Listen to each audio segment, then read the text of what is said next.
Jerusalém, no primeiro século, era um barril de pólvora com o pavio extremamente curto. A fumaça do incenso do templo misturava-se ao cheiro de poeira levantada pelas legiões romanas. No coração desse caos erguia-se a imponente fortaleza Antônia, uma estrutura colossal que vigiava o templo como um falcão observa sua presa. Ali, o poder de Roma e a fervência da fé judaica colidiam diariamente. Era nesse cenário de tensão extrema que a vida do apóstolo Paulo pendia por um fio, preso entre a fúria religiosa de seu próprio povo e a ordem implacável de seus captores. A cidade respirava uma paz armada, onde qualquer palavra maldita poderia desencadear um massacre sangrento nas ruas de pedra. Paulo foi levado perante o Sinédrio, a Suprema Corte Judaica. À frente do tribunal estava o sumo sacerdote Ananias, um homem cuja autoridade era tão vasta quanto sua intolerância. Assim que Paulo começou a sua defesa, alegando ter vivido com toda a boa consciência diante de Deus, Ananias ordenou que os que estavam perto de Paulo o esbofeteassem na boca. A reação do apóstolo foi imediata e cheia de autoridade. Ele olhou nos olhos do líder e disparou: "Deus te ferirá, parede branqueada." Essa expressão não era um insulto comum. Referia-se a sepulcros pintados de cal por fora para parecerem limpos, enquanto por dentro escondiam a podridão da morte. Paulo estava expondo a hipocrisia de Ananias, que fingia zelar pela lei enquanto a violava ao ordenar uma agressão sem julgamento legal. Percebendo que a atmosfera era de hostilidade absoluta, Paulo, que conhecia bem as nuances políticas de seu povo, utilizou uma estratégia brilhante de sobrevivência. Ele notou que o Sinédrio estava dividido entre dois grupos rivais, saduceus e fariseus. Os saduceus eram a aristocracia rica, que negava a existência de anjos, espíritos ou a ressurreição dos mortos. Já os fariseus eram zelosos da tradição oral e crentes fervorosos no sobrenatural. Com voz firme que ecoou pelo recinto, Paulo bradou: "Irmãos, eu sou fariseu, filho de fariseus, e é por causa da esperança na ressurreição dos mortos que estou sendo julgado aqui hoje." O efeito foi como lançar uma tocha acesa num depósito de palha seca. Em instantes, o tribunal se desintegrou em uma guerra civil religiosa interna. Os fariseus começaram a defendê-lo fervorosamente, alegando que se um espírito tivesse falado com ele, não deveriam lutar contra Deus. Os saduceus, enfurecidos pela provocação, partiram para a agressão. O debate transformou-se em um tumulto violento, com gritos que ameaçavam despedaçar o apóstolo vivo no meio daquela multidão fanática. Antes de continuarmos essa jornada de tensão e descoberta, inscreva-se no canal e conte para nós nos comentários de onde você está assistindo este vídeo.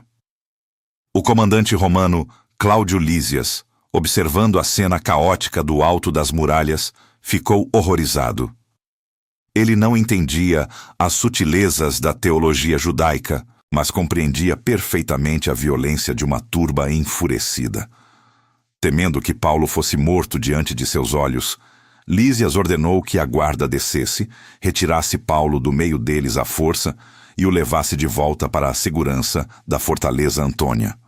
Essa intervenção ressalta o quanto a política e a religião eram inseparáveis. O Sinédrio era o coração político da nação, e qualquer faísca ali poderia incendiar toda a província, algo que Roma queria evitar para manter a ordem imperial e a arrecadação de impostos. Naquela noite, o silêncio da cela na fortaleza contrastava brutalmente com o estrondo do tribunal. Paulo estava sozinho, cercado por paredes de pedra fria e pelo peso da incerteza. Mas no meio da escuridão, uma presença sobrenatural transformou o ambiente. O próprio Jesus apareceu ao seu lado, trazendo uma mensagem de encorajamento. Ele garantiu que Paulo não morreria em Jerusalém, pois seu destino final era Roma. A promessa divina sobrepunha-se ao pânico humano. Paulo tinha uma missão, e enquanto não fosse cumprida, nenhuma força poderia silenciá-lo. O caos do Sinédrio foi apenas o prelúdio de um plano muito maior que estava prestes a se desenrolar sob o manto da meia-noite.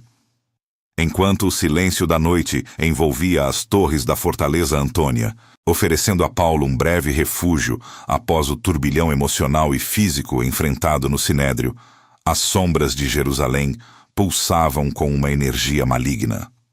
Longe da proteção das espessas muralhas romanas, em algum canto escuro e secreto da cidade alta, o ódio se materializava em um plano sinistro que visava silenciar o apóstolo para sempre. 40 homens, movidos por um zelo religioso cego e uma fúria incontrolável, reuniram-se na calada da noite para selar um destino trágico. Eles não eram apenas críticos teológicos, eram extremistas determinados que viam em Paulo um traidor perigoso da fé ancestral, alguém que precisava ser erradicado da face da terra a qualquer custo. O que aconteceu naquela reunião secreta foi muito além de uma simples conspiração política. Eles selaram um pacto de sangue, um voto de anátema, jurando solenemente diante de Deus que não comeriam uma migalha de pão, nem beberiam uma única gota de água, até que o sangue de Paulo tivesse sido derramado. Para entender a gravidade absoluta desse gesto no contexto judaico do primeiro século, precisamos mergulhar na seriedade do termo anátema. Esse voto era uma automaldição.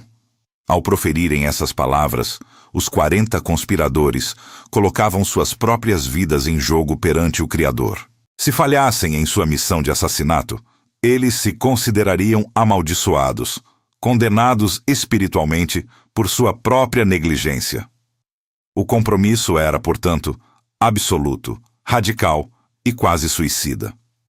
Com o pacto selado sob juramento, a estratégia foi desenhada com uma frieza calculada e estratégica. Eles procuraram os principais sacerdotes e a elite do Sinédrio, os mesmos líderes que haviam sido humilhados pela manobra de Paulo no dia anterior, para coordenar uma armadilha burocrática fatal. O plano era enganosamente simples. O Sinédrio pediria formalmente ao comandante Cláudio Lísias que trouxesse Paulo novamente ao tribunal, sob o pretexto de realizar uma investigação mais minuciosa e justa dos fatos. No entanto, no trajeto vulnerável entre a segurança da fortaleza e a sala do julgamento, os assassinos estariam escondidos nas vielas estreitas e labirínticas. Eles atacariam de surpresa, aproveitando a confusão da multidão, para executar o prisioneiro antes mesmo que os soldados romanos da escolta pudessem reagir. O destino de Paulo parecia selado por esse nó de ódio institucionalizado. No entanto, a história da humanidade é frequentemente alterada por figuras que agem silenciosamente nos bastidores. Surge então uma personagem misteriosa e crucial, mas raramente explorada com profundidade: o sobrinho de Paulo.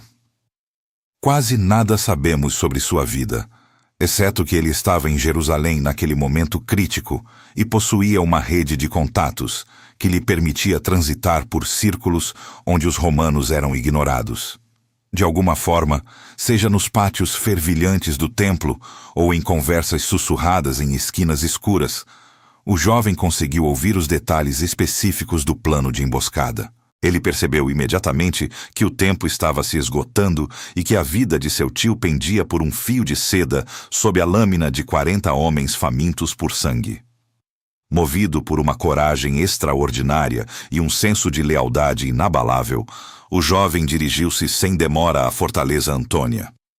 Entrar em uma guarnição militar romana como um judeu local exigia nervos de aço, mas o privilégio da cidadania romana de Paulo abria portas que seriam permanentemente fechadas para outros. Ao conseguir acesso ao interior da fortaleza, ele foi levado à presença de seu tio. Nas sombras frias da cela, o rapaz revelou cada detalhe perturbador da conspiração que se formava do lado de fora. Paulo, mantendo a serenidade de quem carregava no peito a promessa divina recebida naquela mesma noite, agiu com a inteligência prática de um homem que conhece as leis. Ele chamou um dos centuriões de plantão e deu uma instrução direta. O oficial deveria levar o rapaz ao comandante Cláudio Lísias, pois ele trazia informações vitais que o oficial superior precisava conhecer. O centurião obedeceu, conduzindo o jovem informante pelos corredores ecoantes até o gabinete do comandante. O encontro foi carregado de tensão e urgência. O jovem relatou a Lísias o pacto dos 40 homens e a iminente solicitação fraudulenta do Sinédrio para um novo interrogatório. Cláudio Lísias, um militar experiente e pragmático, percebeu instantaneamente a magnitude do problema tático. Ele não estava mais lidando com uma mera disputa dogmática entre seitas, mas com um levante popular orquestrado que poderia resultar em um massacre nas ruas e em uma crise diplomática severa com o Império. Se um cidadão romano sob sua custódia fosse linchado, sua própria carreira e prestígio estariam em perigo iminente. Lísias olhou fixamente para o rapaz e deu-lhe uma ordem severa e confidencial. Não contar a ninguém que ele havia revelado o plano de emboscada. O comandante precisava agir com velocidade máxima e discrição absoluta. Ele compreendeu que não poderia manter Paulo em Jerusalém nem por mais uma noite. A cidade sagrada havia se tornado uma armadilha mortal e um barril de pólvora prestes a explodir. A resposta tática de Lísias foi o planejamento de uma extração militar de altíssima complexidade e força desproporcional. Ele decidiu que Paulo deveria ser transferido imediatamente para Cesareia Marítima, a sede do governo provincial na costa, onde o governador Félix poderia lidar com o caso, longe do fanatismo inflamado da capital religiosa. O que começou como um complô de 40 homens estava prestes a desencadear uma das maiores e mais impressionantes operações de escolta militar da história da Judéia, mobilizando centenas de soldados sob o manto da meia-noite. A ordem de Cláudio Lísias foi precisa e imediata.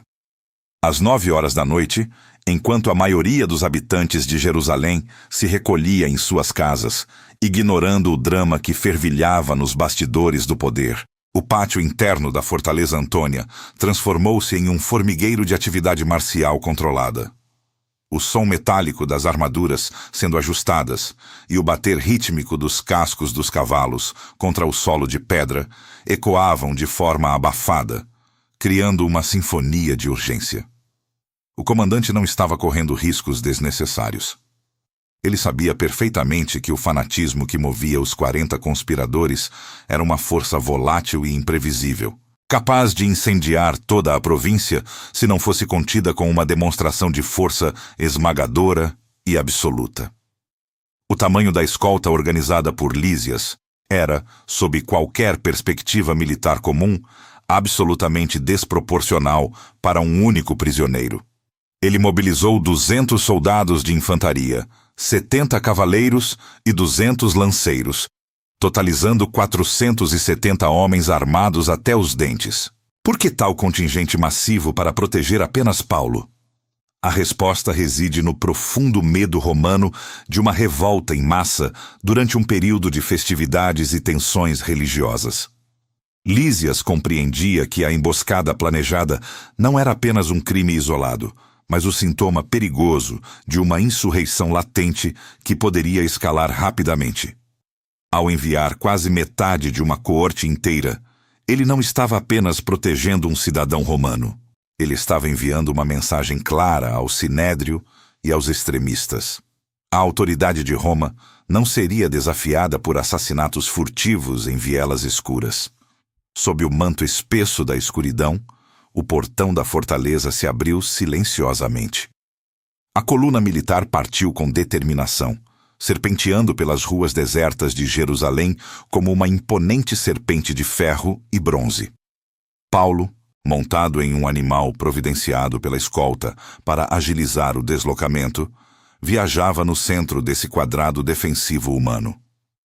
Eles deixaram a cidade para trás com agilidade, movendo-se com rapidez pelas estradas que levavam ao litoral.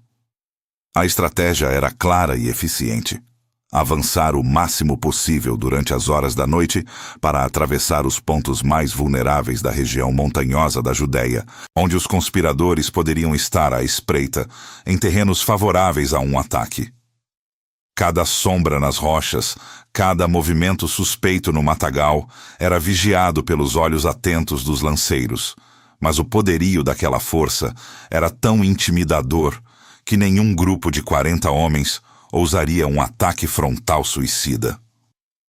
Ao amanhecer, a infantaria e os lanceiros haviam cumprido sua missão principal de escolta inicial até a localidade de Antipátride. Após garantir que a zona de maior perigo imediato fora superada, eles retornaram para Jerusalém, enquanto os 70 cavaleiros continuavam a jornada com Paulo em direção ao norte.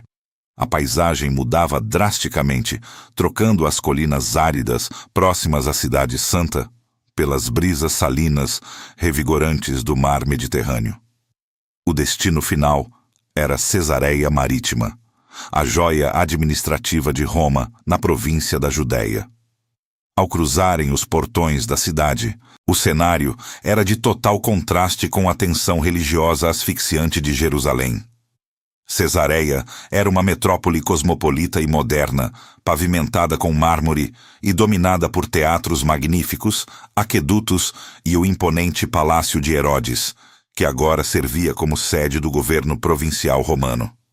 Paulo foi formalmente entregue ao governador Félix e confinado no palácio, deixando de ser um alvo fácil em uma cela precária para se tornar um prisioneiro de Estado em uma cidade portuária fortificada e inexpugnável. Enquanto isso, em Jerusalém, o silêncio bíblico sobre o destino dos 40 conspiradores é ensurdecedor e ironicamente trágico. Eles haviam jurado solenemente não comer nem beber até matarem Paulo com suas próprias mãos.